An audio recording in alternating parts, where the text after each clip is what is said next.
நீதிமொழிகள் அப்படின்ற புஸ்தகம். ஸோ இந்த புஸ்தகம் முழுவதுமே ஆலோசனையை குறித்த காரியங்கள். ஃபர்ஸ்ட் சாப்டர்ல இருந்து கடைசி சாப்டர் வரைக்கும் நீங்க பாத்தீங்கன்னா ஆலோசனையை குறித்த காரியங்கள் இருக்கும். இந்த ஆலோசனை அப்படின்னா என்னது? நீ உன் சுய விருப்பத்தின்படி வாழ்ந்துடாதப்பா, இந்த ஆலோசனையை கேட்டு இந்த அட்வைஸை கேட்டு நட அப்படின்ட்டு.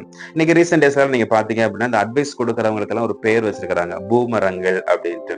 இப்ப இன்னைக்கு நிறைய பேருக்கு அது வந்து அட்வைஸ் கேட்கறதே, அப்போ இதெல்லாம் வேண்டாம்ப்பா, இதெல்லாம் சொல்லாதீங்க, இதெல்லாம் கேட்க முடியாது அப்படின்ட்டு நீங்க அட்வைஸ் ஒதுங்கி இருக்கிறாங்க.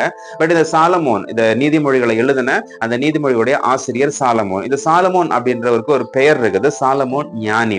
பூமியில உலகத்துல பிறந்தவர்கள்லயே எல்லாரை விட அவர் தான் ஞானியாய் வாழ்ந்தார். அவருக்கு தான் அந்த ஆண்டு ஸ்பெஷலான ஒரு ஞானத்தை கொடுத்திருந்தார். அந்த ஞானத்தின்படி அவர் வாழ்ந்தார். அந்த ஞானத்தை வச்சு அவர் எழுதின ஒரு காரியம் தான் இந்த நீதிமொழிகள் அப்படின்றது. அப்போ ஞானி சொல்லக்கூடிய ஒரு விஷயம் என்ன அப்படின்னா, அட்வைஸை கேளுங்க, ஆலோசனை கேட்டு நடங்க. ஆலோசனை இல்லாத இடத்துல ஜனங்கள் விழுந்து போவார்கள் அப்படின்ட்டு அவர் வந்து எழுதியிருக்கிறாரு.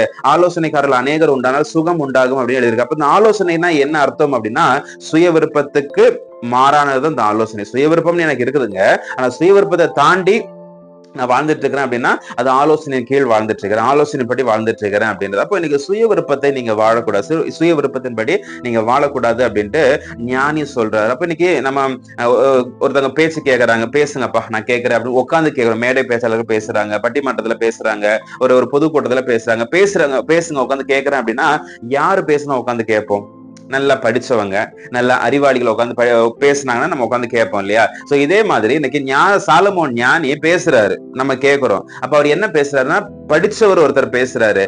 என்ன பேசுறாரு? படிச்சுட்டு என்ன பேசுறாரு அப்படின்னா, ஞானம் உள்ளவர்கள் ஆலோசனையை கேட்பாங்க அப்படின்ட்டு அவர் சொல்றாரு.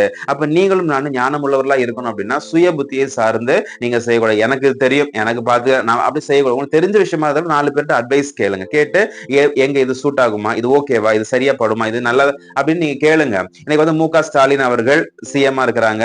அவருக்கு 60+ ஆயிடுச்சு, 60 வயசுக்கு மேல ஆயிடுச்சு. ஆனாலும் அவருக்கு இன்னும் சட்ட ஆலோசகர்கள் அப்படின்னு ஒரு டீம் இருப்பாங்க.